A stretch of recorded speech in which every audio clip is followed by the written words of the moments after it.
খামখেয়ালি বনা ইচ্ছা বনার কোনো জায়গা নেই। অবাক হয়ে যেতে হয়। আরাফাতের ময়দান বলে একটি ময়দান আছে, হাদিস পাকে যেটাকে বলা হয় কিয়ামতের মাঠের একটা অংশ হলো আরাফাতের ময়দান। সেই ময়দানে হাজীদের সব একত্রিত হতে হয়। ধনসম্পদওয়ালা, টাকাওয়ালা, বিরাট অর্থবিত্তশালী, বিরাট মন্ত্রী, এমএলএ, প্রধান, উপপ্রধান, পরিচয় হাজী। একটাই পরিচয় হাজী। হাজার হাজার টাকা, কোটি কোটি টাকা ইনকাম করেছো, বিরাট অ্যাসেট বানিয়েছো, বিরাট গাড়ি বাড়ি করেছো। আমি আল্লাহ জানিয়ে দিলাম আরাফাতের ময়দানে, ওরে আমার বান্দা, তোর ইহরাম ছাড়া কিছুই থাকবে না। ইহরাম একটা কাপড় পরা আর একটা গায়ে দেওয়া। কোটি কোটি টাকার মানুষ, চিন্তা করতে পারছেন? এসি ছাড়া থাকতে পারে না, দুটো কাপড়ের মালিক।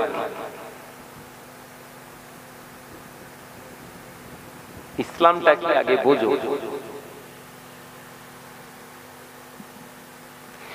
ও নওজওয়ানেরা, ইসলাম আমার নওজওয়ানেরা, যুবকেরা, সালাম শব্দের ভিতর ইসলাম প্রতিষ্ঠিত হয়েছে। সালাম মানে শান্তি, ইসলাম মানে শান্তি। মানুষকে শান্তি দেওয়ার জন্য ইসলাম এসেছে। ইসলাম আসার কারণে অশান্তি রাজধানী দুনিয়ার জমিন থেকে দূর হয়ে গিয়েছে।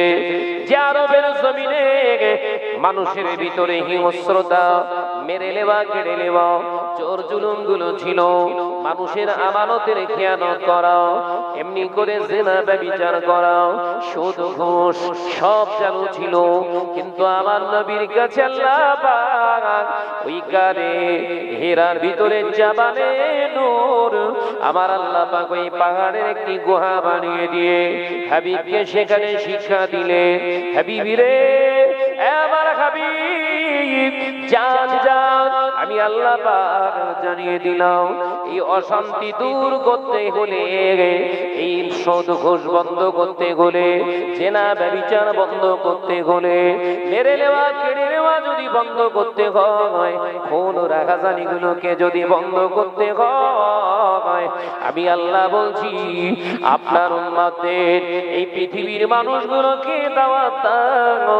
ইকরা বিইসমি রাব্বিকাল্লাযী খলাক। জোরে বলুন সুবহানাল্লাহ, আরো জোরে বলুন সুবহানাল্লাহ। এ আমার হাবিব, আমি আল্লাহ পাক জানিয়ে দিলাম ইকরা বিইসমি রাব্বিকাল্লাযী খলাক।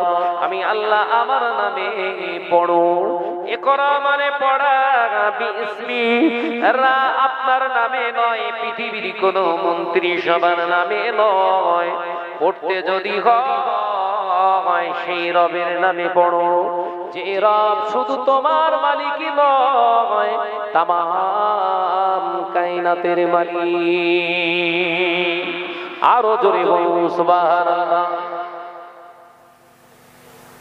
কার নামে পড়বে? জমিনের মালিক শুধু নয়, আসমানের মালিক শুধু নয়, তামাম কায়নাতের মালিক যিনি। ইকরা বিইসমি রাব্বিকাল্লাযী খলাক। শান্তি আছে না? না কথা বলছে।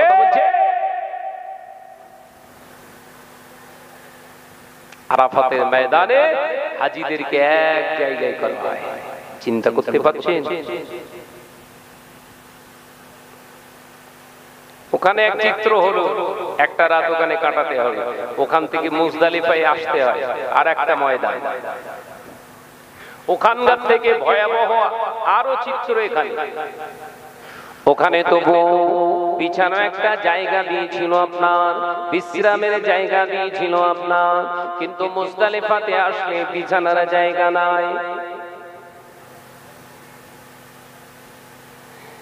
বাড়িতে আরামের বিছানায় ঘুমাতেন, ওখানে আপনার কাছে যদি কিছু বিছানার থাকে তাহলে পিছিয়ে আপনি বসতে পারবেন, শুতে পারবেন, নতুবা খালি মাটির উপরে আপনাকে অবস্থান করতে হবে। অহংকার আছে, এ কথা বুঝে না। অহংকার আছে, আর গরম দেখাও, গাড়ি আটকে দিয়ে। কে শিখিয়েছে তোমার? এই ধর্ম কার? মানুষকে গাড়ি আটকে দিয়ে পদ অবরোধ করে ধর্ম পালন করা, এই ধর্ম কার? আমার নবী ইসলাম।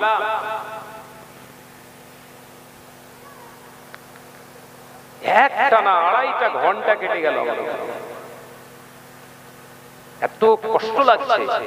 আরে জলসার কথা চিন্তা নয় আমার, আমি শুধু এই ভেবে আফসোস করছি যে আমার জাতি কতটা নিচে নেমে গেছে,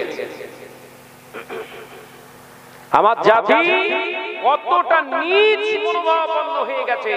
ধর্মটাকে সামনে নিয়ে মানুষকে কষ্ট দেয়। ধ্বংস হবে কারা? কথা বলছেন না ভাই? কাছে ধ্বংস হবে না হবে না?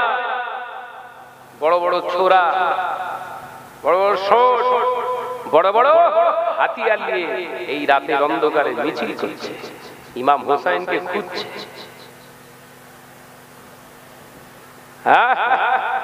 ঢোল তবলা নিয়ে, এক একটা ঢোল একজন বাজায়নি, আবার 3-4 জন মিলে বাজাচ্ছে।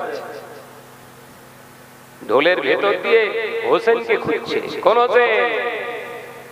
চোর হোসেন, ইমাম হোসেন না, লম্পট।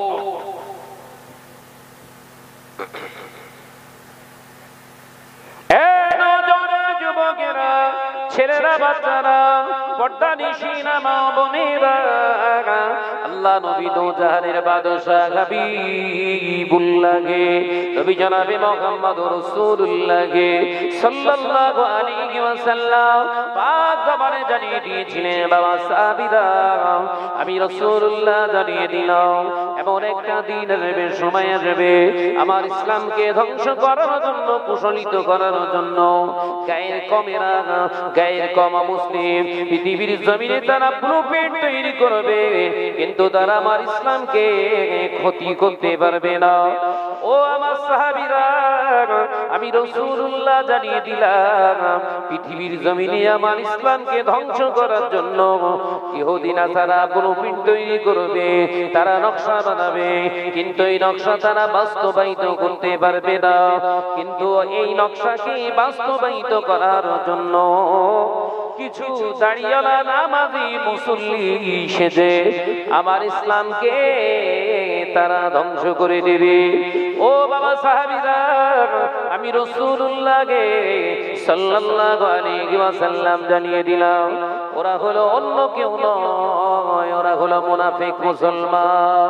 শুধু তাই নয় বাবা সাহাবীরা, আমি রাসূলুল্লাহ জানিয়ে দিলাম, আমার বংশকে শেষ করে দেওয়ার জন্য, আমার খুনকে ধরাধাম থেকে মুছে ফেলবার জন্য প্রচেষ্টা ইহুদি নাসারারা করবে, কিন্তু আমার খুনকে পৃথিবীর জমিনে কেউ ধরাধাম থেকে মুছে ফেলতে পারবে না, যতক্ষণ না মুনাফিক মুসলমান না তার ভিতরে জড়িত থাকে।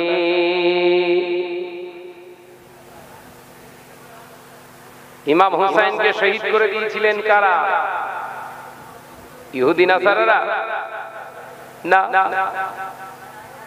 এই দাড়িওয়ালা, টুপিওয়ালা, পাগড়িদারি। এই কথা বলছেন না কেন? ইয়াজিদ, অনেকে আবার ইয়াজিদকে খারাপ বলতে তাদের আবার ঠোঁট কেঁপে যায়। ইয়াজিদকে সরাসরি খারাপ বলা যাবে না, বলে না, বলে না। নাম কত সুন্দর সুন্দর দেখেন, ওবাইদুল্লাহ ইবনে জিয়াদ, নাম দেখেছেন? এরা হযরত সাইয়্যিদনা ইমাম হোসেন সহ সমস্ত সাথী সঙ্গীদেরকে শহীদ করে দিয়েছিলেন। আজ ইসলামকে শহীদ করে দিচ্ছে কারা? কথা বলে না। দেখলাম আস্তে আস্তে দেখলাম দাঁড়িয়ে আছে পাগড়ি, সবুজ পাগড়ি, আরে বাবা, দাঁড়িয়ে আছে সবুজ পাগড়ি পরে প্রায় 2 হাত 2.5 হাত লম্বা একটা তলোয়ার নিয়ে সে প্রথম আছে শয়তানদের লিডার। এই কথা বুঝতে পারছেন না? ইবলিসের লিডার।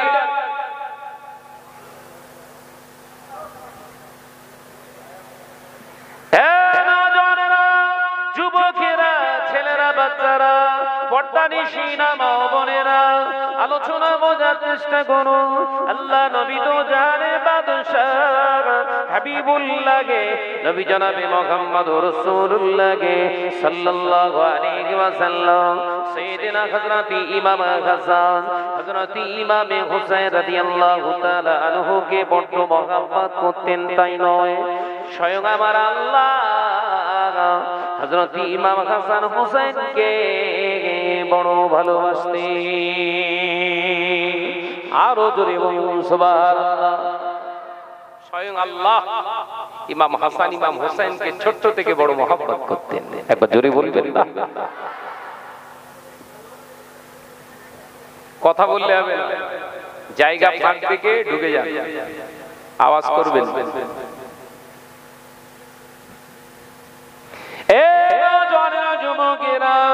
একদিন হয়েছে কিনা আল্লাহর নবী দো জাহানের বাদশাহ হাবিবুল্লাহকে, নবী জনাবে মুহাম্মদুর রাসূলুল্লাহকে সাল্লাল্লাহু আলাইহি ওয়াসাল্লামে দেখতে জিগাও হযরতে আম্মা জান ফাতিমা রাদিয়াল্লাহু তাআলা আনহাকে 2 ভাই বায়না করলেন, আম্মা জান আমাদেরকে ফল খেতে দেন, আমরা একটু ফল খেতে চাই। হযরতে আম্মা জান ফাতিমার চোখ দিয়ে পানির টোঁসা গড়ায়।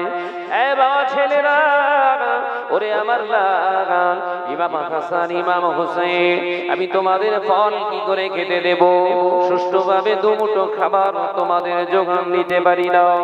যাও চলে যাও, নানা ভাইয়ের কাছে যাও, নানা ভাই খাবে। আরো জোরে বলুন সুবহানাল্লাহ। নানা ভাইয়ের কাছে যাও। কার কাছে বাড়াচ্ছে? বিশ্ব নবী।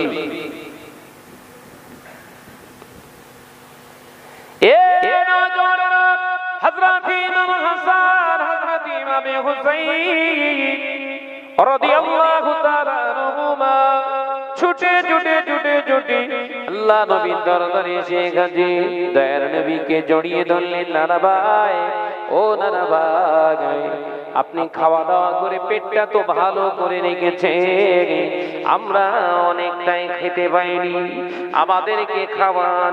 নানা ভাই উত্তর দেয়, কেঁদে কেঁদে রে আমার কলেজার রক্তে জিগান, ওরে ভাই নানা ভাই, ইমাম হাসান ইমাম হুসাইন খাবার তো কিছুই নাই, খাবার নাই, আপনি তো এমন কথা বলেন না।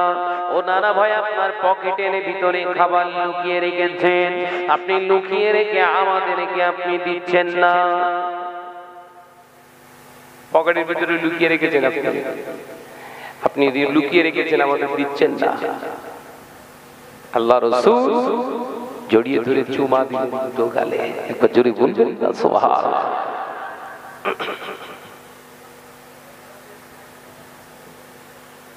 হযরত ইমাম হুসাইন বলেছিলেন, নানা ভাই, আমি যদি আপনার পকেট থেকে ফল বার করে দেখাতে পারি? আপনার পকেটে ফল আছে? বিশ্বনবী বলছেন, না না ভাই, নেই তো, আছে। এ নওজোয়ান যুবকেরা, হযরত ইমাম হুসাইনকে বললেন, নানা ভাই, পকেট থেকে ফল বার করতে পারলে ওই ফলটা তোমারই হবে। হযরত ইমাম হুসাইন বললেন, ঠিক আছে, পকেটটা খোলো দেখি। আল্লাহ নবী রাখতে জিগার হযরত ইমাম হুসাইন পকেটের ভিতরে হাত ঢুকিয়ে দিলেন। এ নওজোয়ানেরা, যুবকেরা, পকেটের ভিতরে হাত বার করলেন, একটা থোকা আঙ্গুর ফল। আরো জোরে বলুন সুবহানাল্লাহ। আল্লাহ নবী অবাক হয়ে গেলেন, আমার পকেটে আঙ্গুর ফল, আমি জানলাম না। আমি জানলাম না নানা ভাই, আমি সত্য কথা তোমার সঙ্গে বলি, ফল ছিল না, কোনো খাবার ছিল না, কোত্থেকে তুমি ফলটা পেলে?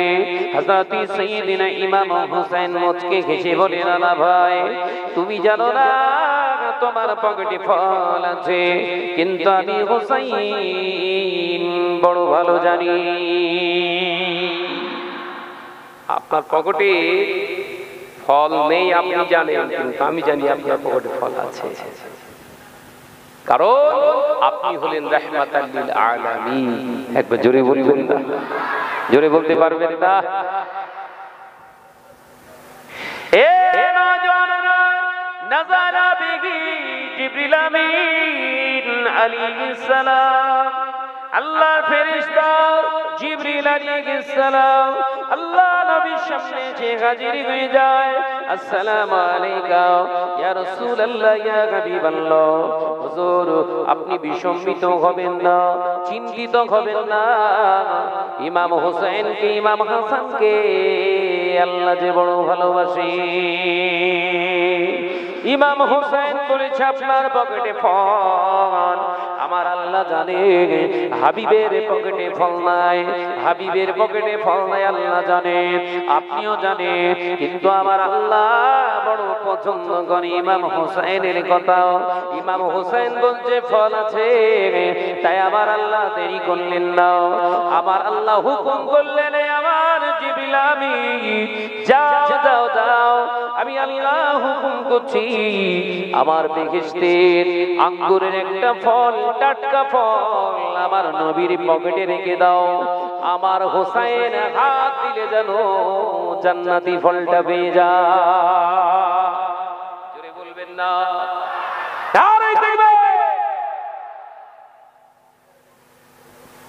কত মহব্বত করতেন আল্লাহ, কত ভালোবাসতেন। আজকে সেই ইমাম হোসেনকে নিয়ে করছে কি মুসলমান? মুসলমানই নয়, ওদের সঙ্গে ওঠা বসা, খাওয়া দাওয়া, আত্মীয়তা কোনো কিছু করা যায় না। এই শুনছেন, যারা তাজিয়া ঢোল পেটায়, মানুষকে ঘন্টার পর ঘন্টা রাস্তায় আটকা রাখে, এদের থেকে সালাম দেওয়া, এদের সঙ্গে খাওয়া দাওয়া, ওঠা বসা, আত্মীয়তা করা সম্পূর্ণ না যায়। খেয়াল থাকবে, কথা বোঝে না, মনে করছেন শাহনাজ ভাই ফতোয়া দিচ্ছে, ভাই মুফতি আমি না। বলে যায় কিতাবের নাম, বাংলা পড়তে পারেন, কিতাবটার নাম হলো মজমুআয়ে ফতোয়া আমিলিয়া। লেখক আল্লামা ইহিদ আল্লামা রুহুল আমিন শাহ রাহমাতুল্লাহ আলাইহি। তিনি কে ছিলেন? মুজাদ্দিদুজ জামানের অন্যতম একজন খলিফা। একবার জোরে বলি সুবহান। কেমন দরের আলেম ছিলেন? জানা সিনাতে 18,000 হাদিস আল্লাহ পাক মুখস্থ করিয়ে দিয়েছিলেন। জোরে বলি সুবহান। 6666টা কোরআনের আয়াত, আর হযরতে আল্লামা ইহিদ আল্লামা রুহুল আমিন শাহ রাহমাতুল্লাহ আলাইহির 18,000 হাদিস তিনি মুখস্থ করেছিলেন। কত বিদ্বান ছিলেন! শুধু হাদিসের উপরে বিশ্বনাথ ছিলেন না, ও নওজওয়ানেরা, বড় বাকুরে সোনা মানিকেরা, ভালো করে বুঝে নেন। আল্লামা ইহিদ আল্লামা রুহুল আমিন একটা দুটো কিতাব পড়ে আলেম ওলামা মাওলানা মুফতি হয় না। আল্লামা রুহুল আমিন রাহমাতুল্লাহ আলাইহি শরীয়তের 25,000 কিতাব তিনি পড়েছিলেন। আরো জোরে বলুন সুবহান। শরীয়তের 25,000 কিতাব শুধু তিনি পড়েন না, ওই কিতাব 25,000 কিতাব থেকে কোন লাইন থেকে কোন ইবারাত, কোন শলক নাম্বার, হাদিস নাম্বার, কিতাবের নাম কত ভাগ আল্লামা রুহুল আমিনকে বলা ধরার সাথে সাথেই তিনি চোখ বন্ধ করে বলে দিতেন। তানার লিখিত কিতাব থেকে ফতোয়া দিয়ে গেলাম, আমার নাম আমার উপর রাগ করবেন না।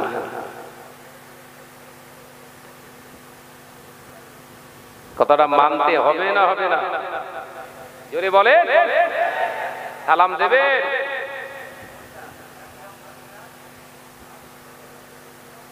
একজন অমুসলিম ঘোষপুরের অমুসলিম ভাই যদি আপনার বাড়িতে আসে, মেহমানদারি করবেন, গুনাহ হবে না।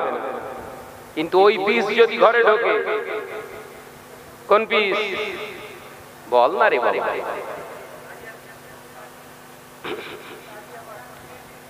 ওই কেলেঙ্কারিওয়ালা, কুশলিত করেনেওয়ালা ওই পিস যদি বাড়িতে বসে, 3 কোদাল মাটি ওখান থেকে কাটতে হবে। কোদাল, এই যে হাসছেন কেন?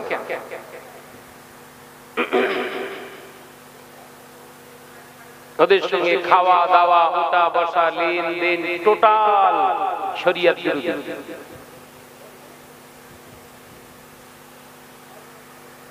তাজিয়া আবার ঘরে, আমাদের ঘরের ছেলেরা সেখানে যে জড়ো হয়, এক জায়গায় হয়, হারাম। ওই উদ্দেশ্য করে যে খাবার বিক্রি হয়, ওই খাবার ঘরে কিনে আনা নাজায়েজ। জিলিপি ভাজা, বলেন বলেন বলেন, পাপড় ভাজা, বাচ্চাকে হাতে করে নিয়ে খাওয়াচ্ছে। খাওয়া খাওয়া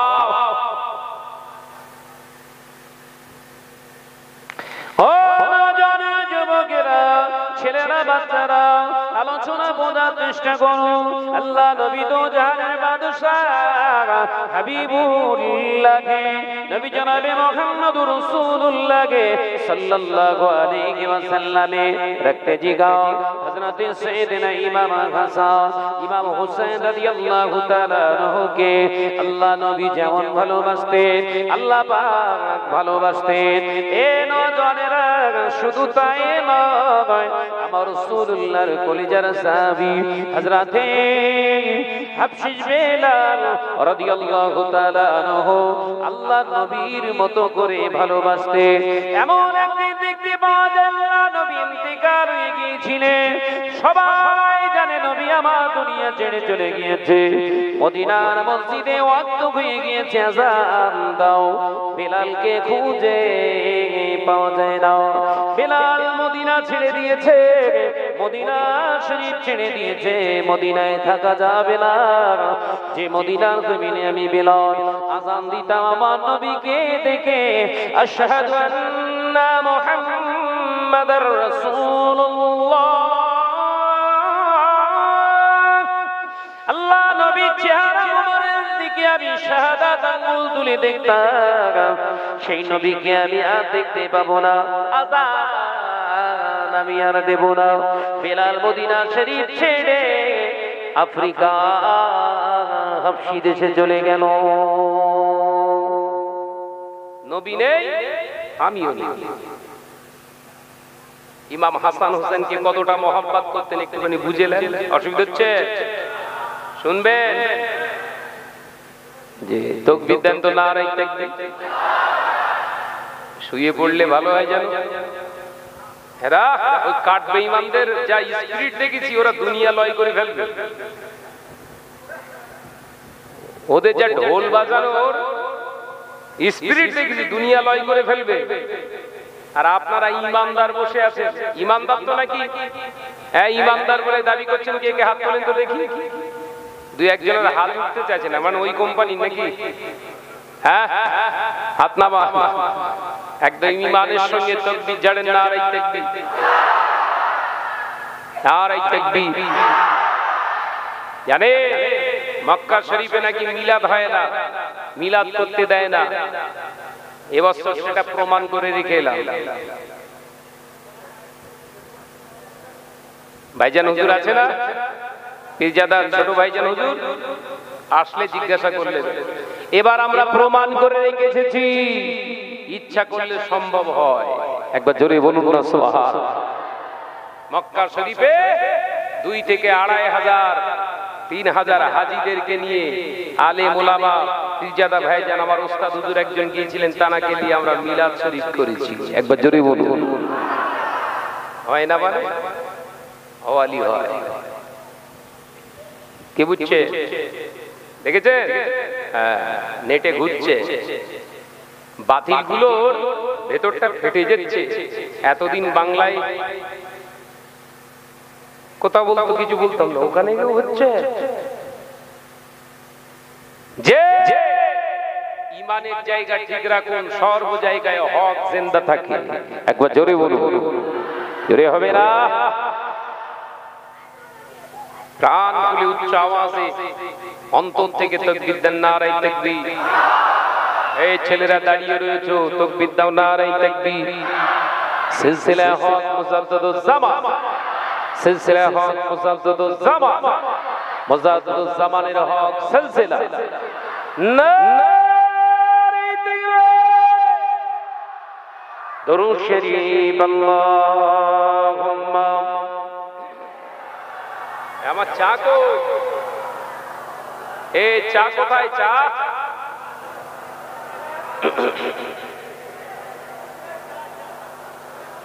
একটু আওয়াজ দিয়ে পড়ি কালিমা লা ইলাহা ইল্লাল্লাহ।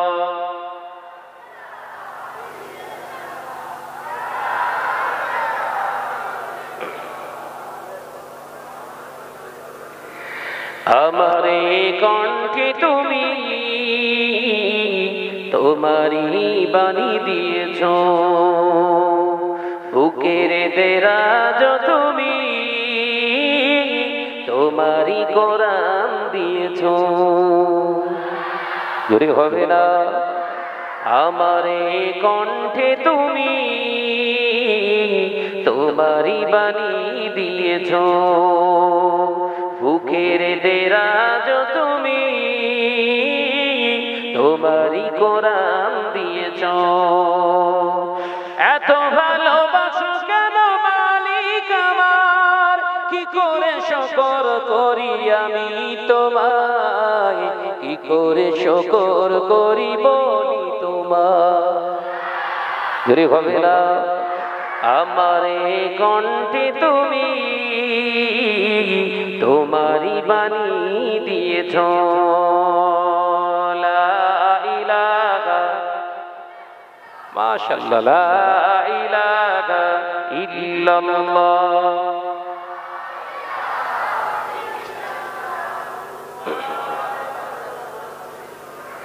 পৃথিবীর দিকে দিকে অজদরি দে, শান্তি পেলাম চারিদিকে।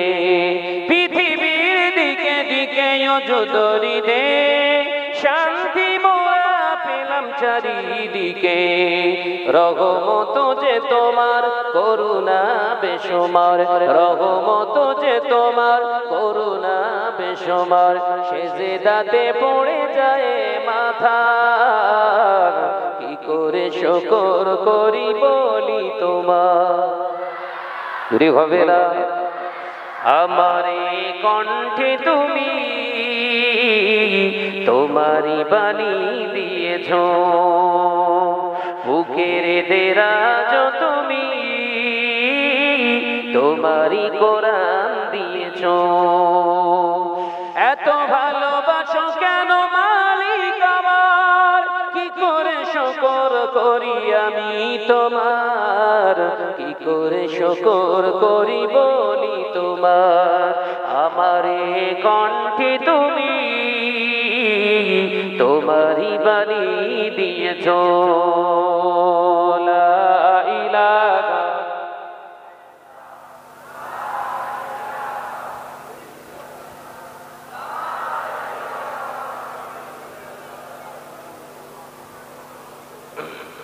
জোরে জোরে লা ইলাহা ইল্লাল্লাহ।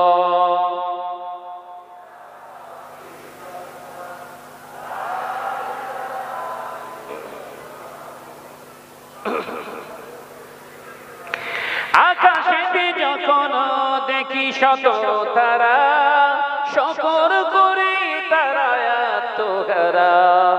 আকাশেতে যত দেখি শত তারা, শুকর করে তারা আত্মহারা।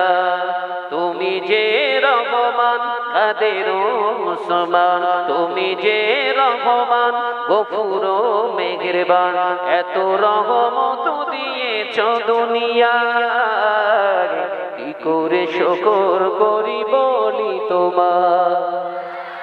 জোরে হবে না, চিল্লে হবে না, আমারে কণ্ঠে তুমি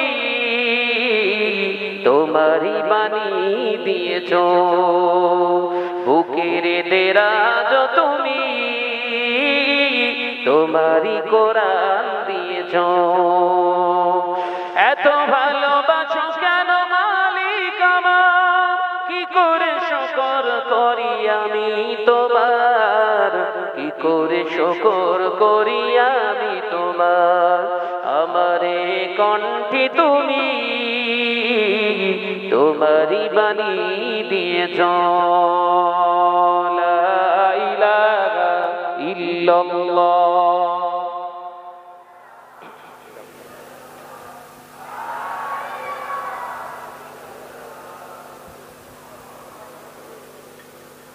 আমার সাথে চলে এসেছে এখন হাবশী দেশের মানুষ, মক্কা মদিনার জমিনে আছে, রাসূলুল্লাহর মহব্বত তাদের অন্তর থেকে কমে না। বিশাল লম্বা লম্বা ফিগার, কালো, দেখলেই বোঝা যায় হাবশী দেশের মানুষ। তাদের ব্যবহার আপনার ভাষার সঙ্গে তার ভাষা মিললে, কিন্তু ওরা যদি বুঝতে পারে খুব সহজে আপনার সেই কাজ সেই কথাটা শুনে করে দেবে। একবার জোরে বলুন না সুবহানাল্লাহ। কার পাগলা? নবীর পাগলা, ওই হোসেন পাগলা না।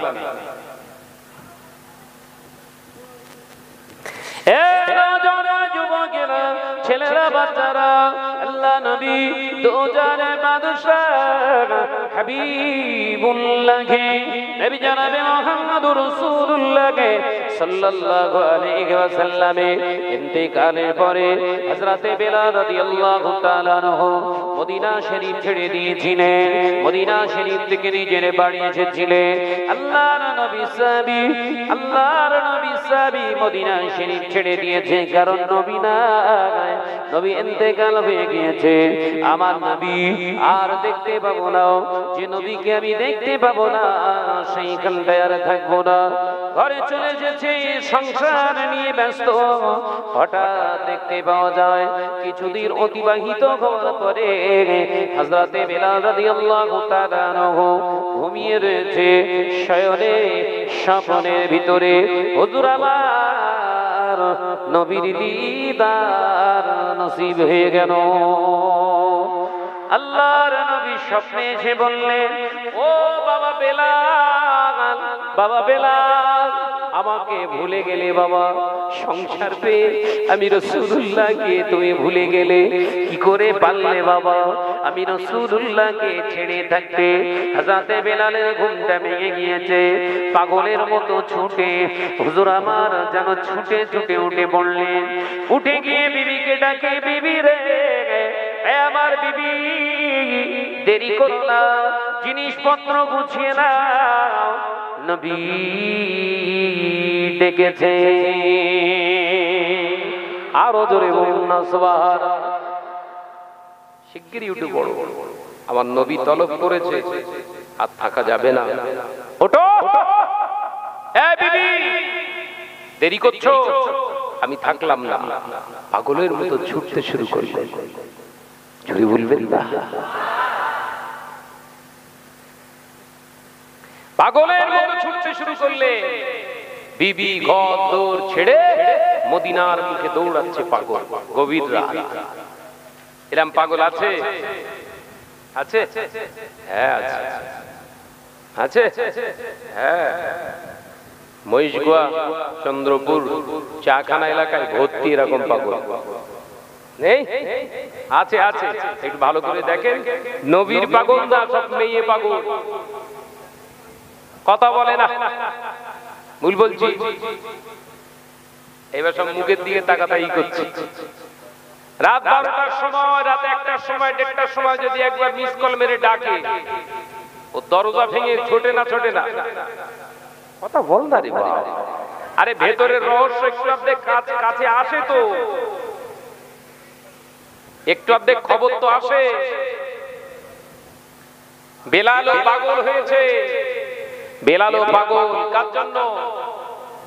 বিবি পড়ে আছে, ঘর পড়ে আছে, সব ছেড়ে দিয়ে পালাচ্ছে। নবী তলব করেছে, ডাইরেক্ট এসে ডাকছে।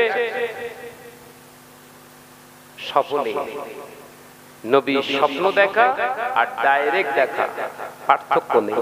একবার জোরে বলুন, জোরে বলতে পারেন না? নবীর স্বপ্নে দেখা আর ডাইরেক্ট দেখা, এর ভেতরে কোনো পার্থক্য নেই। একবার জোরে বলবেন না?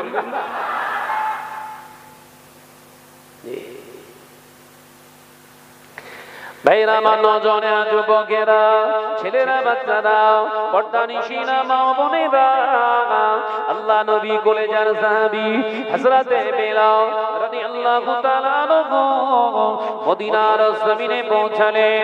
এমন সময় দেখতে পাওয়া যায় আসরের ওয়াক্ত হয়ে গিয়েছে, মদিনার জমিনে পা রেখেছে। হযরতে বেলালকে দেখে মদিনার আবাল বৃদ্ধ বনিতারা চিনতে পারলেন, আল্লাহ নবী সাহাবীকে দেখে চিনতে পারলেন। সাহাবায়ে কেরামেরা, আবাল বৃদ্ধ বনিতারা, আল্লাহ নবী সাহাবী হযরতে বেলাল রাদিয়াল্লাহু তাআলা আনহুর দিকে চেয়ে দেখতে লাগলেন।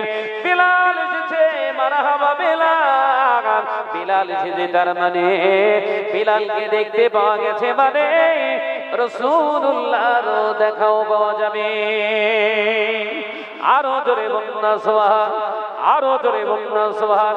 মদিনার আমার বৃদ্ধ বনিতারা হযরতে বেলালকে ওয়েলকাম জানালে, হযরতে বেলালকে সুস্বাগত ইস্তেকবাল করতে লাগলেন। ভাই বেলাল, এতদিন কোথায় ছিলেন ভাই বেলাল? এতদিন কেন দেখতে পাই না? আপনার আযান, আপনার কণ্ঠের আযান আমরা শুনতে পাই না কেন? ওরে ভাই বেলাল, চলুন চলো, মদিনার মসজিদে নবী শরীফে এসে হাজির হয়ে গেল। আল্লাহ নবী কলেজার সাহাবী হযরতে বেলাল রাদিয়াল্লাহু তাআলা আনহু, বেলাল মদিনার মসজিদে নবী শরীফে হাজির হয়ে গেল। আসরের ওয়াক্ত হয়ে গেল, সাহাবায়ে কেরামেরা দরাদরি করতে লাগলেন। ও ভাই বেলাল, আযানের সময় হয়ে গিয়েছে, দেরি করবেন না, আযান দিন, আযান দিন। হযরতে বেলাল কাঁদতে লাগলেন। ও আমার নবী পাকের সাহাবারা, ও নবী পাকের সাহাবারা, আমাকে আযান দিতে বলো না, আমি আযান দিতে পারবো না, আমি আযান দিতে পারবো না। কারণ আমি যখন আযান দিই, আমি যখন আযান দিই, আমার নবীকে আমি দেখতে পাই। আমার আযান দেওয়ার সুযোগ সময় যদি আমার নবীকে আমি না দেখতে পাই, আমার আযান দেওয়াটা সারবে না। আমাকে আযান দিতে বলো না। হযরতে বেলালকে হযরতে আবু বকর জড়িয়ে ধরলেন। ভাই ভাই না ধরেন না, আল্লাহ নবী ইন্তেকাল হয়ে গিয়েছে, আপনি আযান দেন ভাই বেলাল। হযরতে বেলাল বললেন আযান দেব না। সাহাবায়ে কেরামেরা সকলেই ফেড আপ হয়ে গেলেন। হযরতে আলী আর গেলেন না। হুজুর বললেন বেলালকে কেউ কাবু করতে পারবে না। বেলালকে কাবু করার মতো দুটি অস্ত্র আমি আলী, আমাকে আল্লাহ দান করেছে। আরো জোরে বলুন না সুবহান।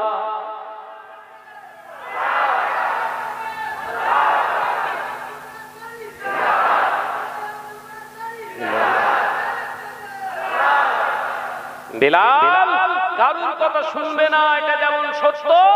বেলালকে কাবু করার দুটো অস্ত্র আল্লাহ আমাকে দিয়েছে, দুটো অস্ত্র। দেখি বেলালের জিদ কত সময়।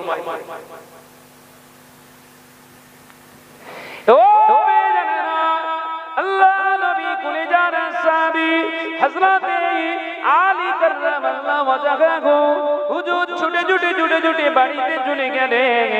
বিবিকে বললেন, বিবিকে সালাম দিলেন, আসসালামু আলাইকুম।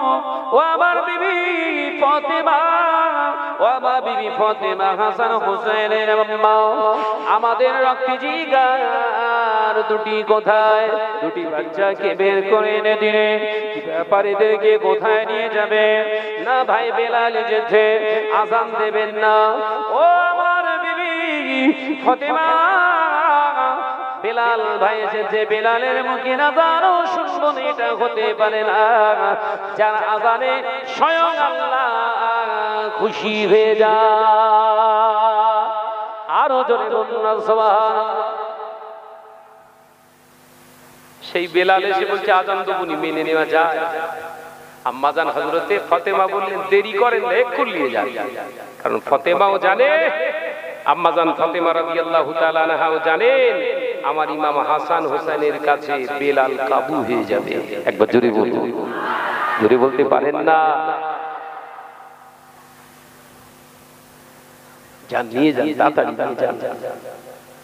দুই ভাইকে কোলে তুলে নিয়ে হযরতে আলী রাদিয়াল্লাহু তাআলা আনহু পাগলের মতো ছুটে মদিনার মসজিদে নববী শরীফে এসে হাজির হয়ে গেলেন। মদিনার মসজিদে একটি কোণে হুজুরকে ছেড়ে দিলেন। দুই ভাইকে ছেড়ে দিয়ে আব্বাজান বলতে লাগলেন, ও আমার ইমাম হাসান, ও আমার ইমাম হুসাইন, ওই যে কালো রঙের মানুষটা, ওই মানুষটা কি চেনো? কে আব্বাজান? ওটা মনে হয় তোমার বেলাল নানাজান। ওই বেলাল নানাজানকে যে জড়িয়ে ধরো, বেলাল নানাজান যদি আজান না দেয় ততক্ষণ তোমরা ছাড়বে না। যাও, যতক্ষণ না আজান দেবে ছাড়বে না। যাও। ও নওজোয়ান যুবকেরা, ছেলেরা, বাচ্চারা, পর্দানিশিনা মা ও বোনেরা, হযরতে বেলাল রাদিয়াল্লাহু তাআলা আনহু দাঁড়িয়ে রয়েছে। দুই ছোট ছোট বাচ্চা দুই দিক থেকে সে দুটি হাত জড়িয়ে ধরলেন। নানা ভাই, আসসালামু আলাইকুম। জোরে বলবেন না? জোরে বলতে পারেন না? বাচ্চাদেরকে কখনো আমরা এরকম কথা শিখিয়েছি?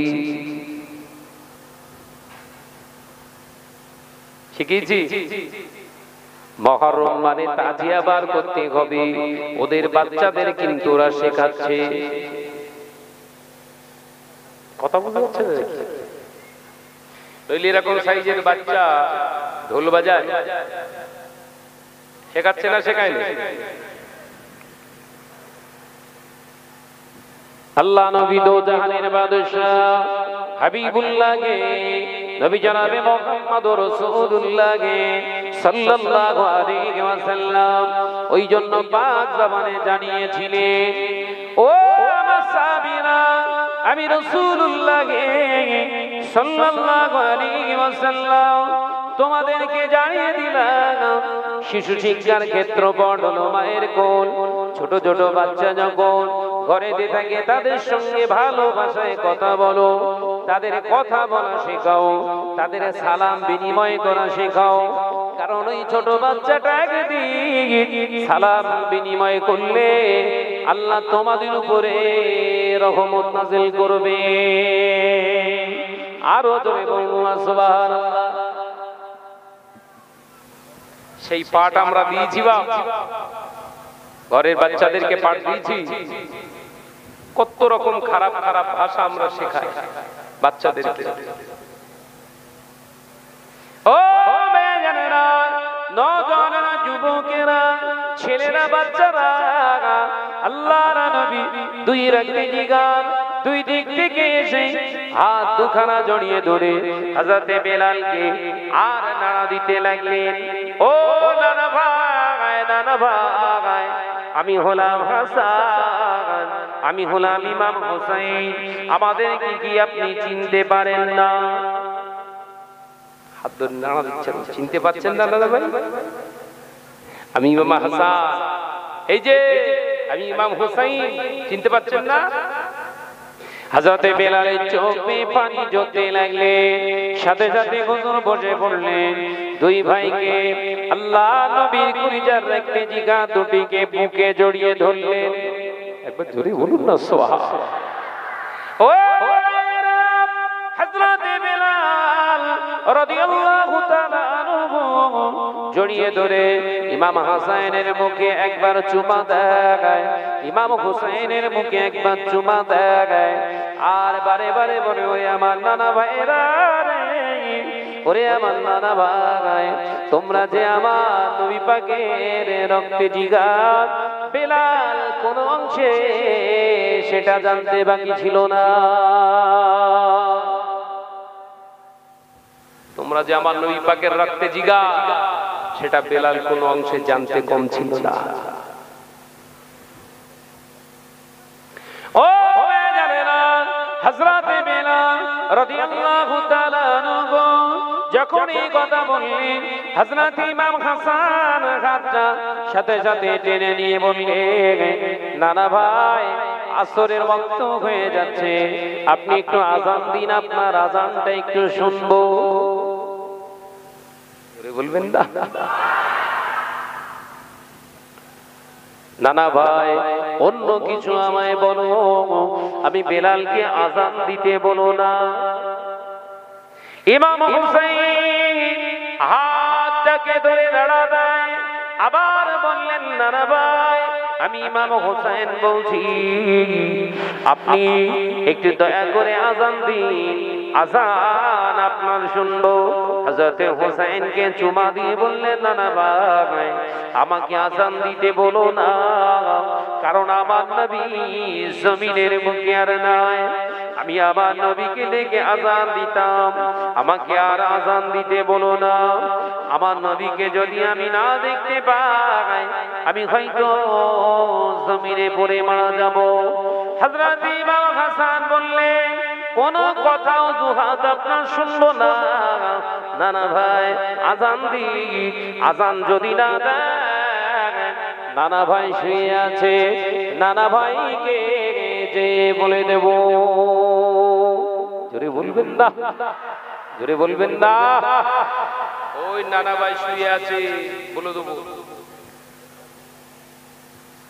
আমরা মুসলমান, আমাদের কাছে নবী মরে গেছে, নাউযুবিল্লাহি মিন যালিক।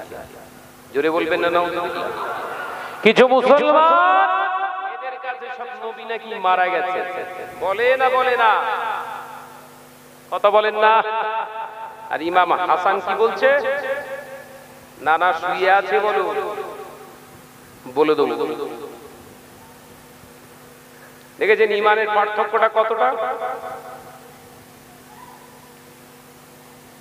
আল্লাহ নবী হাদিসটাকে যে জান্নাত নবী পাক জবানে জানিয়ে দিলেন, ও সাহাবীরা, আমি রাসূলুল্লাহর দরবারে এসে আমার রওজা মুবারকে, আমার কবর মুবারকের সামনে দাঁড়িয়ে যে উম্মতটা আমায় সালাম দেয়, জীবিত থাকা অবস্থায় সে যেমন আমায় সালাম দিত, আমার ইন্তেকালের পরে আবার কবরের সামনে, রওজার সামনে এসে সালাম দিলে, একই অবস্থায় আমি রাসূলুল্লাহ জিন্দা থাকা অবস্থায় যেমন তার সালামের জবাব দিই, আমার ইন্তেকালের পরে আমি রাসূলুল্লাহ তার সালামটা একই ভাবে শুনে তার জবাব দিয়ে থাকি। নবী জিন্দা না মুর্দা? জোরে বলেন। তাহলে মুর্দা নবী কাদের? যাদের ঈমান মারা গেছে। কি মারা গেছে? মরা ঈমানদার। এদের থেকে সাবধান হতে হবে। নামাজ আছে, রোজা আছে, মুহররমে রোজাও রাখে তারা। কথা বলছেন না কেন? নামাজ পড়ে, 5 ওয়াক্ত নামাজ জামাতের সঙ্গে পড়ে। নবী তাদের কাছে মুর্দা। 26 লক্ষ হাজির সব ভুল হয়ে গেল, বুঝলে? এবছর 26 লক্ষ হাজি হজে গিয়ে মদিনা শরীফে এসে আমার রাসূলুল্লাহকে সালাম দিয়ে ফেললো। ভুল হয়ে গেল, সব হজ ভুল হয়ে গেছে। নবীর দরবারে যেয়ে পাগলের মতো আসসালাতু ওয়াসসালামু আলাইকা ইয়া রাসূলুল্লাহ বলে হাওয়া করে কাঁদছে। ভুল করে ফেললো না, নবী তো মারা গেছে। সালাম দেওয়ার সময় হাওয়া করে কাঁদতে যাবে কেন? হজ ভুল হয়ে গেল না? জেনে রাখবে, হজ মক্কায় হয় আর কবুল হয় মদিনায়। একবার জোরে বলো। কিতাব আছে, কিতাব আছে। হজ হয় মক্কায়, আর কবুল হয় মদিনার ওসিলায়। একবার জোরে বলে, মদিনাওয়ালার সঙ্গে সম্পর্ক রাখো ভালো।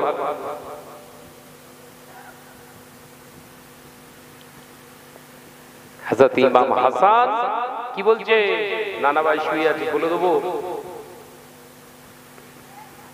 হযরত বিলালের কান্না থেমে গেছে,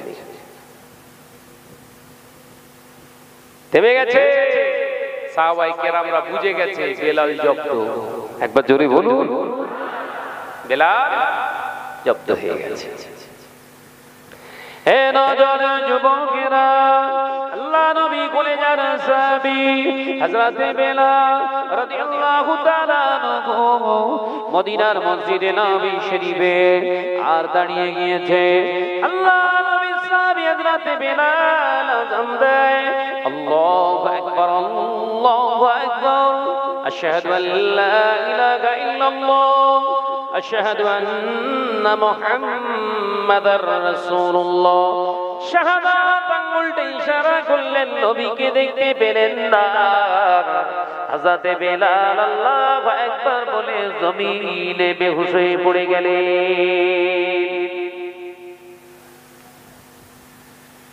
কি ভালোবাসা নবী ছিল। হযরত বেলাল জমিনের উপরে পড়ে গিয়েছে, বেলালের জ্ঞান ফেরে না।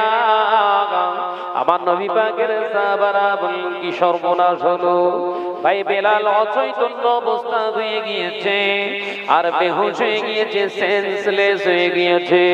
বেলালকে সুস্থ সেবা করে জ্ঞান ফিরিয়ে আনা হলো। হযরত ইমামে হোসেন হাতটা ধরে, ও নানা ভাই, বাহানা শুনবো না, আজান দেবেন কিনা বলেন, আজান দিন, তাড়াতাড়ি আজান দিন। হযরত বেলাল আর অবাধ্য হতে পারলেন না, হুজুর আমার দাঁড়িয়ে পড়লেন, আজান স্টার্ট করে দিলেন। আল্লাহু আকবার, আল্লাহু আকবার, আশহাদু আল্লা ইলাহা ইল্লাল্লাহ, আশহাদু আন্না মুহাম্মাদার রাসূলুল্লাহ। চোখ দিয়ে দেখতে লাগলেন, নবী দেখা যায় না, নবীকে দেখতে পাওয়া যায় না। হযরত বেলাল জমিনের উপরে বেহুশ হয়ে পড়ে গেলেন। সাহাবায়ে কেরামেরা বলে, ভাই বেলাল এমন করো কেন, এমন করো কেন, আজান কি আর দেয়া হবে না? হযরত বেলাল পাগলের মতো কাঁদতে লাগলেন। ও নবী পাকের সাহাবীরা, আমি বেলাল আযান যখন দিতাম, আমি যখন বলতাম আশহাদু আন্না মুহাম্মাদার রাসূলুল্লাহ, আমি ইশারা করে, আঙুল ইশারা করে শাহাদাত আঙ্গুলটাও আমার নবী পাকের দিকে তাক করে রাখতাম, আমার নবীকে আমি দেখতে পেতাম। কিন্তু আযান দিই যখন আশহাদু আন্না মুহাম্মাদার রাসূলুল্লাহ বলি, আমার নবীকে আমি দেখতে পাই না। আমি বেলাল বেহুশ হয়ে পড়ে যায়। আমাকে আর আযান দিতে বলো না। এবার যদি আমি আযান দিই, আমার নবীকে যদি আমি না দেখতে পাই, আমি বোধহয় এবারে মারা যাব। হযরত ইমাম হাসান হুসাইন দুই দিক থেকে হাত ধরে বারবার ঝাড়া মারে, ও নানা ভাই, নানা ভাই, কোনো কথা শুনবো না, কোনো কথা শুনবো না, আপনি আযান দেবেন কিনা বলেন, আযান দিন, আপনি আযান দিয়ে। হযরত বেলাল রাদিয়াল্লাহু তাআলা আনহু চিন্তা করে নিলেন, আযান দিতে যদি আমার মৃত্যু হয়ে যায়, ইমাম হাসান ইমাম হুসাইনের মহব্বতে মৃত্যু হবে, কিয়ামতের দিন আযান পেয়ে যাব। আরো জোরে বলুন সুবহান। ও নওজোয়ান যুবকেরা, হযরত বেলাল রাদিয়াল্লাহু তাআলা আনহু আযান দিতে শুরু করলেন।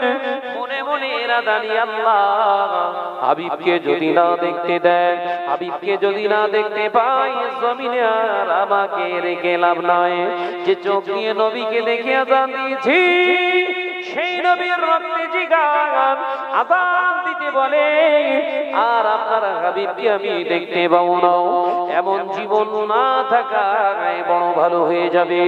হযরত বেলাল আযান দিতে শুরু করলে আল্লাহ তাআলা হুকুম করে দিলেন, হাবিব রে, আমার হাবিব, আর নিজেকে লুকিয়ে রাখবেন না, আপনি নিজেকে লুকাবেন না।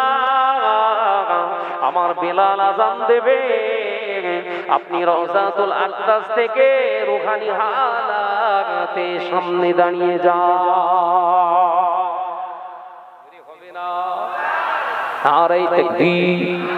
ও আমার হাবিব, আর নিজেকে লুকিয়ে রাখবেন না, দাঁড়িয়ে যান, দাঁড়িয়ে যান।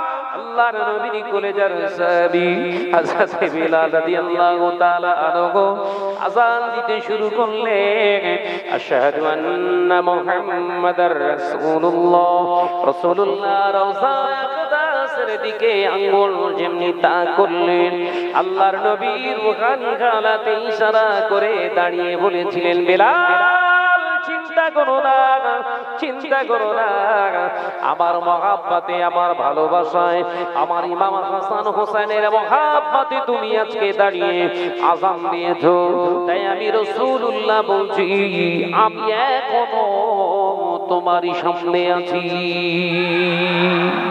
জোরে হবে না? নারে তাকবীর। হযরত বেলাল আযান দিতে দিতে রাসূলুল্লাহকে দেখেছিলেন, জোরে বলুন। আহা, ঈমানের কতটা পাওয়ার ছিল তাদের। হ্যাঁ, আজকে হোসেনের মহাব্বত দেখাতে যেয়ে গা থেকে খুন বার করছে। শরীয়তের ফতোয়া কি? সুস্থ শরীরে কেউ যদি গা কেটে রক্ত বার করে, ওযু আর থাকে না, ওযু থাকে না, তার ওযু চটে যায়। তাহলে গায়ে ব্লেড মেরে, পিছনে জিঞ্জির মেরে যারা রক্ত খুন বার করছে, এরা পাক না না পাক? জোরে বল না রে ভাই, না পাক। এই অবস্থায় যদি মারা যায়, না পাক অবস্থায় মারা যাবে।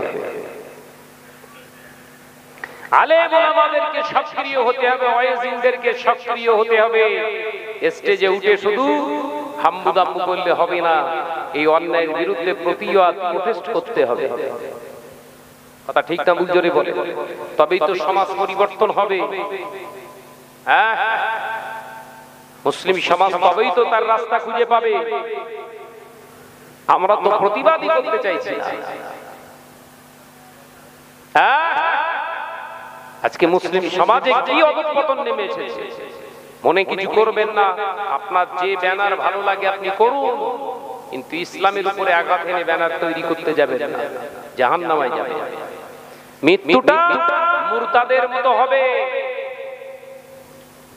সোশ্যাল মিডিয়ায় বিভিন্ন জায়গায় দেখেননি প্রতিবাদ হচ্ছে, আযানে মিউজিক দিয়েছে। আযান নয় ওটা, ওটা কলেমা। ওটা জোরে বলেন, কলেমা। কলেমার সঙ্গে যে মিউজিক জয়েন করেছে, ঠিক করেছে না ভুল করেছে? জোরে বলেন। অন্যায় করেনি, বিবৃতি দেওয়া উচিত ছিল মিডিয়ার সামনে, যেটা করেছে চরম অন্যায় করেছে। আপনার ভালো লেগেছে আপনি পার্টি করুন, আমি পার্টি গালার আলোচনা করি না, জীবনে কোনোদিন শুনেছেন? আপনার যেটা ভালো লেগেছে আপনি করুন, কিন্তু আমার ধর্মের উপরে আঘাত আনবেন না।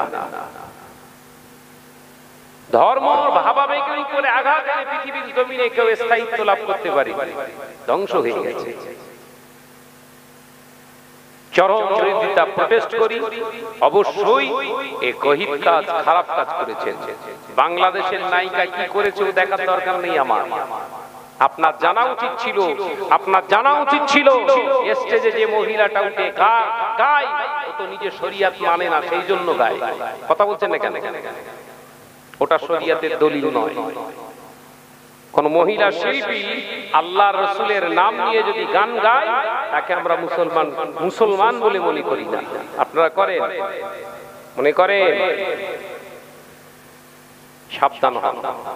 যে যেটা ভালো লেগেছে আপনি করুন, কিন্তু অন্যায়ের সঙ্গে আপোষ করবেন না, ইসলামের সঙ্গে কোন রকম বেয়াদবিমূলক আচরণ করবেন না, ধ্বংস হবেন। ও বদদোয়া কারণ করা লাগবে না, ফয়সালা দেবে আল্লাহ। অবাক হয়ে যাবে, মক্কার জমিনে আমি যখন অবস্থান করছি, ৩৫০০ ফুট উঁচু জাবালে নূর বলে একটি পাহাড় আছে। শুরুতেই বললাম যেখানে কোরআন অবতীর্ণ হয়েছিল, গারে হেরা। মনে মনে ইরাদা করলাম, আল্লাহ ওই পাহাড়ে উঠবো। আপনার হাবিব ওই পাহাড়ে 15 বছর যাতায়াত করেছে, একবার যাব নিয়ত করেছি। হাজী সাহেবরা দলের সঙ্গী যারা ছিল সবাই বলছে, ভাইজান অত উঁচু ওঠা যাবে না, অন্য অন্য পাহাড়ের নাম ঢালু আছে, আর এত খাড়ায় কি করে উঠবেন, মাথা ঘুরে পড়ে যাব। নিয়ত কর রে বাবা। 4 জন নিয়ত করেছে, যাওয়ার সময় একজন সঙ্গী, বেচারার বাড়ি কলিকাতা ওই খিদিরপুরে। বললাম চলেন সাবির ভাই, আমার সঙ্গে চলেন, আল্লাহর উপরে ভরসা রেখে। তো উঠছি, কিছু দূর ওঠার পরে বেচারা বলছে, ভাইজান এবার মাথা ঘুরছি, নিচের দিক ফিরছি, বড় বড় বিল্ডিং গুলো সব দেশলার কোলের মতো ছোট। হেঁটে হেঁটে উঠছি তো খাড়ায়, ভাইজান মাথা ঘুরছে, ভাব ভালো না। কচি ব্যাগ থেকে আমি উঠি, ভাইজান আপনি উঠতে থাকেন, আমি যাচ্ছি। ওপরে উঠলাম একদম চূড়ায়, আহা গোটা মক্কা শরীফটা দেখতে পাওয়া যাচ্ছে। একবার জোরে বলুন না সুবহান। চোখে সব ভাস। বাড়ি এসেছি কতদিন? 24-25 দিন হবে। আল্লাহ রাসূল বললেন, মক্কার জমিনে এসে যে বাড়ি যাবে, ওই আসাদটা ওই চোখে মুখে 40 দিন ঘুরে বেড়াবে। একবার জোরে বলুন না সুবহান। কথা বুঝছে? মাথায় উঠে এই গুহার ভিতরে নামতে গেলে আবার উল্টো দিক দিয়ে নামতে হবে খানিকটা, আবার প্রায় 50-60 ফুট নিচে নেমে তবে সেই গুহা। আমার নবী, বিশ্ব নবী, জগৎ গুরু মুহাম্মদুর রাসূলুল্লাহ, সকলে পড়ি সাল্লাল্লাহু আলাইহি ওয়াসাল্লাম, কত কষ্ট করে ওখানে গিয়েছে। আমার এই 37-38 চলছে বয়স, আমার দম লেগে যাচ্ছে। আর আমার নবী 40 বছর অতিক্রান্ত করে নবী আমার ওই পাহাড়ের উপরে অবস্থান করেছে। শুধু নবী জানেন, আম্মা জান খাদিজা রাদিয়াল্লাহু তাআলা আনহা একজন মহিলা, তিনিও আমার নবীর জন্য খাবার বহন করে নিয়ে যেতেন।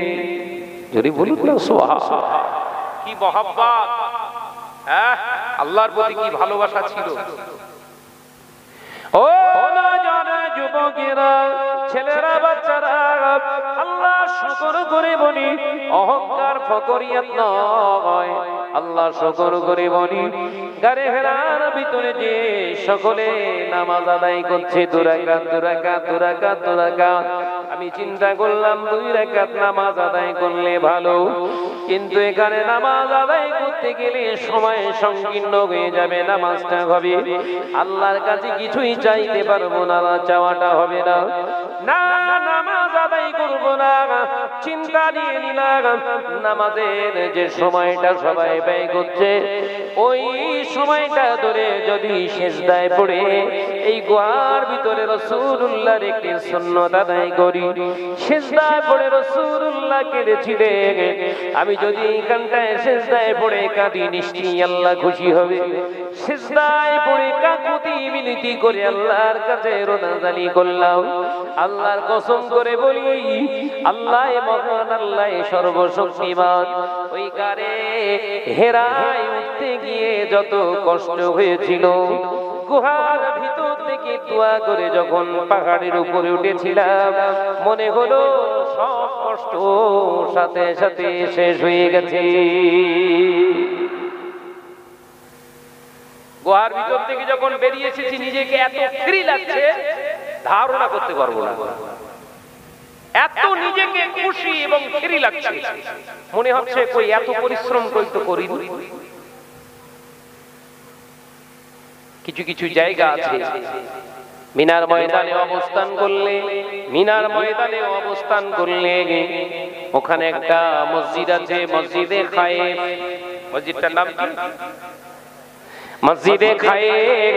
ওই মসজিদে খায়েফে মেম্বারে খব্বার বলে একটি জায়গা আছে, যে জায়গায় একটা দুটো নবীর কবর নয়, 70 জন নবী আলাইহিস সালামের কবর আছে। একবার জোরে হবে না? এমনকি কিতাবের ভিতরে দেখছিলাম আদম আলাইহিস সালামের কবর ওখানে আছে। মসজিদে খায়েফ রাসূলুল্লাহ বলেছেন, মসজিদে খায়েফে যদি কেউ এক ওয়াক্তের নামাজ আদায় করে আল্লাহর দরবারে দু হাত তুলে দোয়া চায়, আল্লাহ বান্দার দোয়া সাথে সাথে কবুল করে নেয়। যুবকেরা, আলোচনা অন্য প্রসঙ্গ চলে যাচ্ছি, মনে এসে যাচ্ছে তাই বলে ফেলেছি, একটু আসন মেন জায়গায় চলে আসি। আজকে কত ধরনের মুসলমান বা আমরা পৃথিবীর জমিনে বসবাস করছি বাবা, মক্কা শরীফে নামাজ আদায় করছি, কেউ তাহারিমা এখানে বাঁধে, কেউ এখানে বাঁধে, আবার কাউকে দেখছি তারা তাহারিমায় বাঁধেনে, হাত ছেড়ে দিয়ে চুপ করে দাঁড়িয়ে আছে। আমি এইটা নিয়ে তো মক্কা শরীফে 2 বার গেলাম। নামাজ পড়ার অ্যাক্টিভিটি আলাদা। আমরা তাহারিমা এখানে করছি, একজন এখানে করছে, আর একজন বলছে দূর এখানে এখানে করে লাভ নেই, মোটেই করবো না, হাত লম্বা করতে চুপ করে দাঁড়িয়ে। যে মুসলমান, তোমাকে ফলো করতে হবে নবী, তোমার ফলোয়ার হতে হবে নবী। সেই নবীর ফলোয়ার যদি না হতে পারেন, জীবন শেষ হয়ে যাবে। সারা জীবন নামাজ আদায় করার পরেও মার খেতে হবে। আল্লাহ পাক আমাদেরকে সঠিক ফলোয়ার হওয়ার তৌফিক দেন, বলুন আমিন। আরো জোরে বলি আল্লাহুম্মা আমিন। মহাপদে সঙ্গে দরুদ আল্লাহুম্মা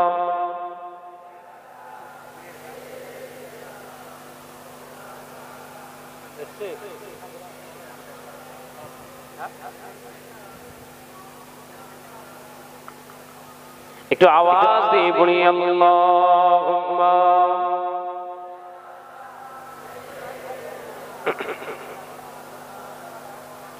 ওয়া আলা আলি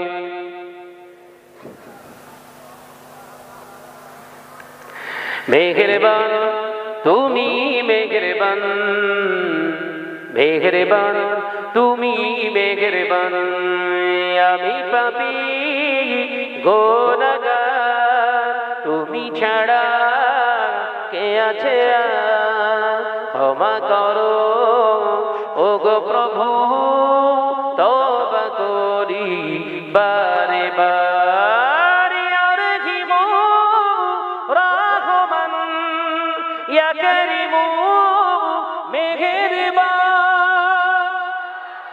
জোরে হবে না, চিল্লে হবে না। ইয়া রহিম রহমান ইয়া করিম মেহেরবান, মেহেরবান তুমি, মেহেরবান মেহেরবান তুমি, মেহেরবান। জয় জয় লা ইলাহা ইল্লাল্লাহ।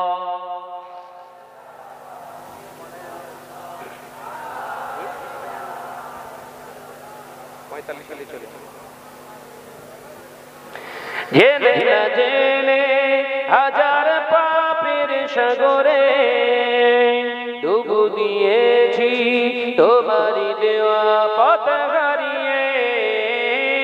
বুঝে না বুঝে হাজার পাপের সাগরে ডুবু দিয়েছি, তোমারই দেওয়া পথ হারিয়ে। বান্দা তোমার আমি, তুমি অন্তর জামিন, বান্দা তোমার আমি, তুমি অন্তর জামিন, ক্ষমা করে দাও বারে বার।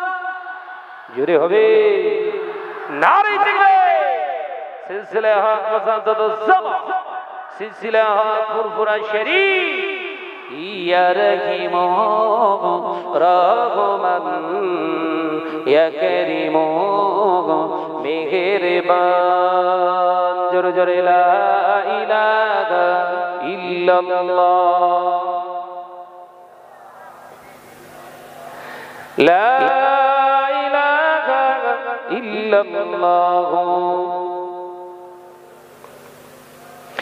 বেঁচে আছি দুনিয়াতে তোমার দয়াতে, থাকো গো বেঁচে কালো যে তোমার দয়াতে। কেমন গন্ডগোল ভেতরে আছে, কার দয়ায় বেঁচে আছে? জোরে বলে। নেতা মন্ত্রী খুব মার খাবি রে বাবা।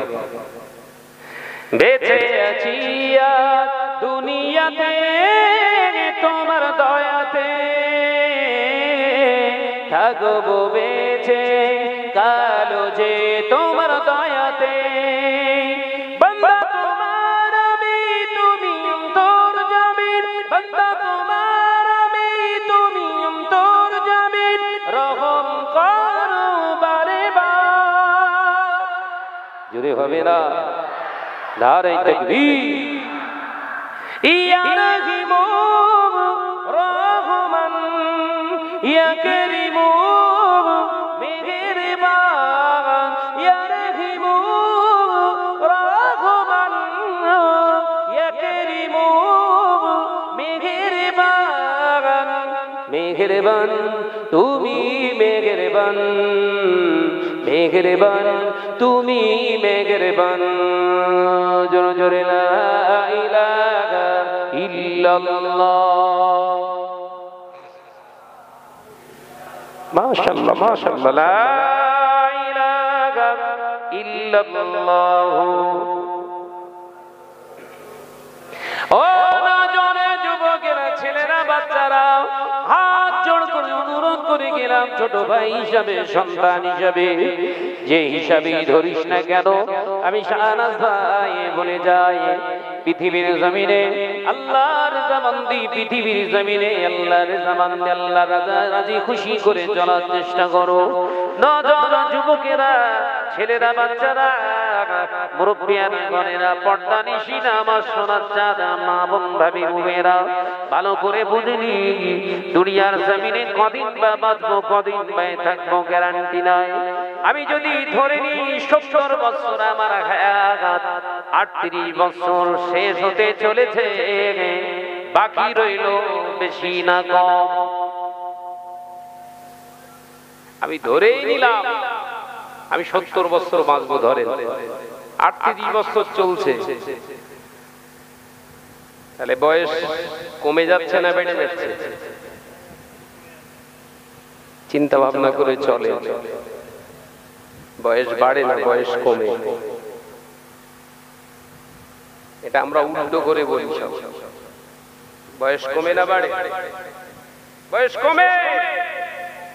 একটা মানুষের লিমিট দিয়ে দিয়েছে আল্লাহ, লিমিট ক্রস হবে, বয়সের একটা লিমিট দিয়েছে না দেয়নি?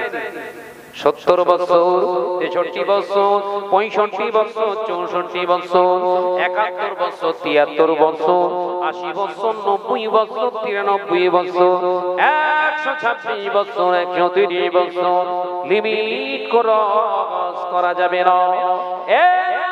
যুবকেরা, ছেলেরা, বাচ্চারা, পর্দা নিশিনা মা বোনেরা, আমি আপনাদের ভাই এটাই বোঝাতে চাইলাম, যখন স্বল্প সময়, অল্প সময় আপনার কাছে আছে, এই সময়টাকে প্রভুর রাজি খুশি করার জন্য চালিয়ে যাও।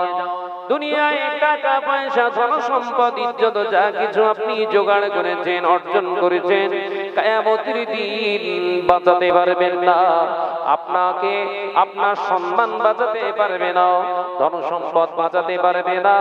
আরাফাতের ময়দানে, ময়দানের মাহশারের অংশ করা হবে, ওখানে হাজী সাহেবদের অবস্থান করা ফরজ করা হয়েছে। হাজী সাহেবদের হজে গেলে ওখানে অবস্থান করা হচ্ছে ফরজ, ওখানে অবস্থান করা ফরজ এই কারণে করা হয়েছে, ধনী ব্যক্তিরা হজে যাবি, যা আমার আরাফাতের ময়দানে যা। দুনিয়ায় গাড়ি আছে, বাড়ি আছে, দুনিয়ায় সব সম্পদ ফেলে রেখে আরাফাতের ময়দানে দুটি কাফনের কাপড় নিয়ে বস। কথা বোঝা যায় না? বল বোঝা যায়? ছেলেরা ওয়াজ বুঝো,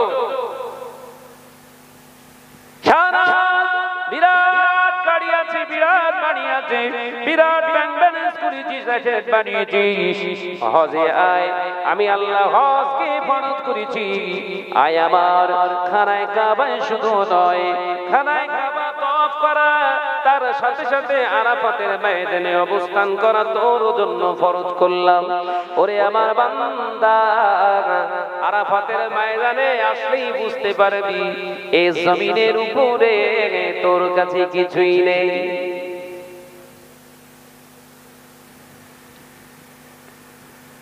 অবাক হয়ে যায়, অবাক হয়ে যায়, কত রকমের মানুষ বেরিয়েছে। এখান থেকে 4 লক্ষ টাকা এবার প্রায় খরচ হয়েছে, সরকারি খাতায় জমা দিতে হয়েছে প্রায় 4 লক্ষ টাকা, অল্প সীমিত কিছু টাকা কম। এবার যারা ফরজ হজে গিয়েছে 4 লক্ষ টাকা প্রায় জমা করতে হয়েছে। এই 4 লক্ষ টাকা খরচ করার আনুষঙ্গিক আরো খরচ প্রায় 1.5 লক্ষ টাকা, তার মানে 5.5 লক্ষ টাকা এক একটা হাজি, 6 লক্ষ কারো 7 লক্ষ টাকা খরচ করে হজে গিয়েছে। কীর্তি শুনবেন, গিয়ে দেখি যে সিগারেট খাচ্ছে, বাড়িতে সিগারেট খেয়ে পোষায় না, মক্কা জমিনে ধোয়া তুলে দিচ্ছে। হাজী সাহেবকে বললাম, হাজী সাহেব, মক্কার জমিনে, মদিনার জমিনে আদবের জায়গা, এখানে সিগারেট কেন আপনি খান?